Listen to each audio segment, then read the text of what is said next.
नमस्कार, मैं हूं विक्की भाटी और स्वागत है आपका BV News 70 में। तो जैसा कि नॉलेज पार्क 2 में सीए इंस्टीट्यूट के चुनाव हो रहे हैं, यहाँ पर सभी सीए लोग एकत्रित हुए हैं। आप आइए एक बार इनसे जानते हैं कि सीए का जो चुनाव हो रहा है इससे रिलेटेड क्या इसका प्रोसेस होता है। नमस्कार जी, क्या नाम है आपका? मेरा नाम सतीश तोमर, मैं चेयरमैन हूँ गौतम बुद्ध नगर ब्रांच का। और अभी जो हमारे काउंसिल के और रीजनल काउंसिल के इलेक्शन हो रहे हैं, ये पहले 3 साल में होते थे और अब 4 साल में होंगे।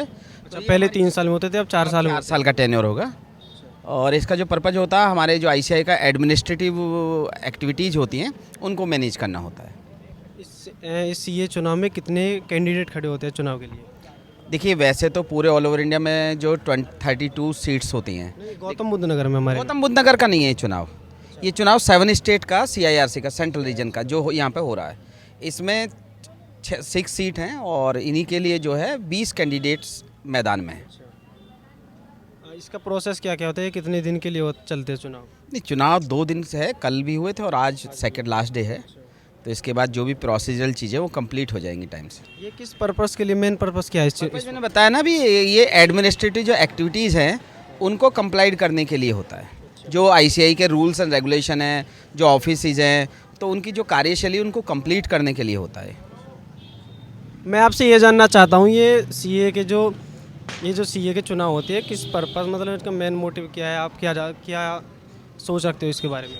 ऐसा है, जो ये चार्टर्ड अकाउंटेंट जो इंस्टीट्यूट है हमारा, इसको 5 रीजन में डिवाइड किया गया है पूरे इंडिया को, जिनमें से एक रीजन जो हमारा है उसमें 7 स्टेट आते हैं और उसकी 2 काउंसिल होती हैं। एक पूरे इंडिया लेवल पे काम करती है और एक प्रादेशिक स्तर पे काम करती है।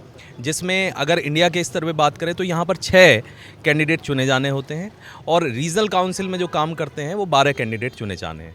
तो उसी के लिए ये इलेक्शन हो रहा है, जिसमें लगभग अपने ग्रेटर नोएडा में 650 या 700 के करीब वोट्स हैं जो अभी वोट कास्ट करेंगे। और ये कैंडिडेट जो चुने जाएंगे वो पूरे 7 स्टेटों के चुने जाएंगे, जिनमें से मिलकर एक हमारी 12 जनों की काउंसिल प्रादेशिक स्तर पे बनेगी और राष्ट्रीय स्तर पे 6 कैंडिडेट चुने जाएंगे, जो पूरे इंडिया के लगभग जो 40 लोग होते हैं, जिसमें से 32 लोग हमारे इंडिया के जो मेंबरों द्वारा चुने जाते हैं और कुछ लोग जो ऐसे होते हैं जिन्हें सरकार नॉमिनेट करती है। इस चुनाव के द्वारा भारत को कोई फ़ायदा होगा?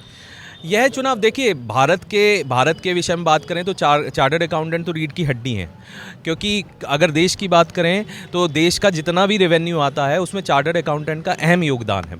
और चार्टर्ड अकाउंटेंट अगर ना हो तो देश कभी भी आगे चलने के लिए, आप ये मानिए कि अगर चार्टर्ड अकाउंटेंट ना हो तो ये एक तरीके से घी का काम करते हैं हम लोग। अगर और जितनी भी अगर देश की जितनी भी वित्तीय प्रोग्राम्स हैं या जितने भी कार्य होते हैं उसमें चार्टर्ड अकाउंटेंट ही हर एक स्टेज पर लगा हुआ रहता है और इसी के द्वारा प्रत्येक व्यक्ति को उसको सहयोग दिया जाता है, उसको जानकारी दी जाती है कि देश किस प्रकार चल रहा है और जो रिवेन्यू में वो योगदान कर रहा है उसका एक शुद्ध रूप से, सही रूप से कैलकुलेशन करके देश के विकास में महत्वपूर्ण योगदान चार्टर्ड अकाउंटेंट का रहता है। मैं आपसे ये जानना चाहता हूँ, ये जो सीए होते हैं भारत के सबसे सभ्य, सबसे पढ़े लिखे इंसान होते हैं, आप इस चुनाव के बारे में क्या कहना चाहोगे? ये चुनाव, जैसे कि अविनाश जी ने बताया था आपको, ये 2 स्तर पे होता है।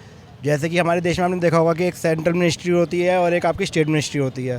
तो ये रीजनल का चुनाव एक तरीके से भी ये 7 स्टेट कवर करते हैं और ये बेसिकली स्टूडेंट्स के लिए ज़्यादा इसमें योगदान रहता है। और जो सेंट्रल मिनिस्ट्री होती है, जो सेंट्रल काउंसिल है, वो डायरेक्टली सेंट्रल गवर्नमेंट से कोऑर्डिनेट करती है और देश के जो टैक्सेशन फ्रेमवर्क है उसको डिज़ाइन करने में सेंट्रल मिनिस्ट्री का बहुत बड़ा योगदान रहता है कि सारे फ्रेमवर्क, सारे लॉज, जो जितने भी रिफॉर्म्स आते हैं उनको पारदर्शी बनाने में हमारा इंस्टीट्यूट ही सेंट्रल मिनिस्ट्री की हेल्प करता है, फाइनेंस मिनिस्ट्री की।